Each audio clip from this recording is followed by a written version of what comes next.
Les partenariats avec le secteur économique de l'ENSA sont très anciens, puisque notamment l'industrie autour du ski et de la montagne a toujours été très, très proche de notre école. Et puis pour nous, c'est très important en tant qu'établissement chargé notamment de la formation des guides et des moniteurs de ski, de toujours pouvoir être au top du développement des matériels pour intégrer ces données dans nos formations. Ce sujet de la corrosion des ancrages pouvait parfaitement être traité par nous et en collaboration avec Wurth.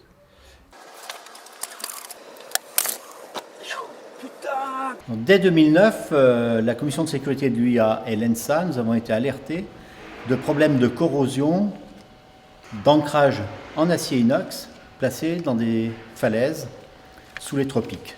Il y a eu des ruptures pour des valeurs extrêmement faibles de ces ancrages. On a des amarrages qui, neufs, tiennent 2,5 tonnes et qui se sont retrouvés tenir moins de 100 kg, c'est-à-dire un facteur 25 fois moins résistant au bout de 3 ans de placement sur une falaise en milieu naturel.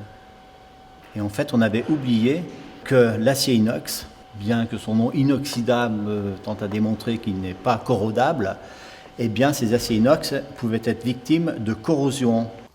La corrosion fissurante a lieu même sur les aciers inox dits de classe marine type 316, lorsqu'ils sont soumis à des tensions, ainsi que la présence de chlorure et de température élevée. Ces tensions peuvent être dues à la mise en forme de la matière, avec des tensions internes, par exemple pour le pliage des plaquettes ou le pliage des broches, ou à une mise sous tension extérieure. Lorsque ces trois paramètres se rencontrent, on observe une fracturation de la couche de passivation et ensuite une microfissuration de l'acier. Cette microfissuration va conduire à une rupture fragile de l'acier.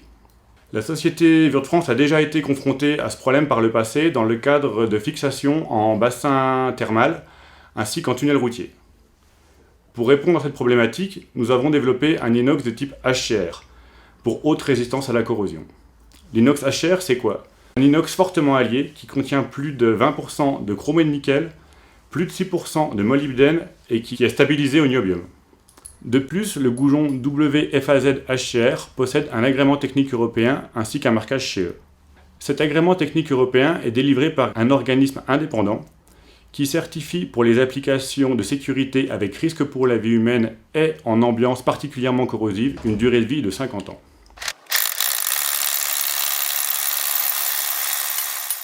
On n'imposera jamais dans une norme un produit spécifique en disant qu'il faut que ce soit comme ça. Cela mérite encore d'être discuté. Mais on va ajouter dans la norme un test en brouillard, dans une atmosphère saline forte, des amarrages.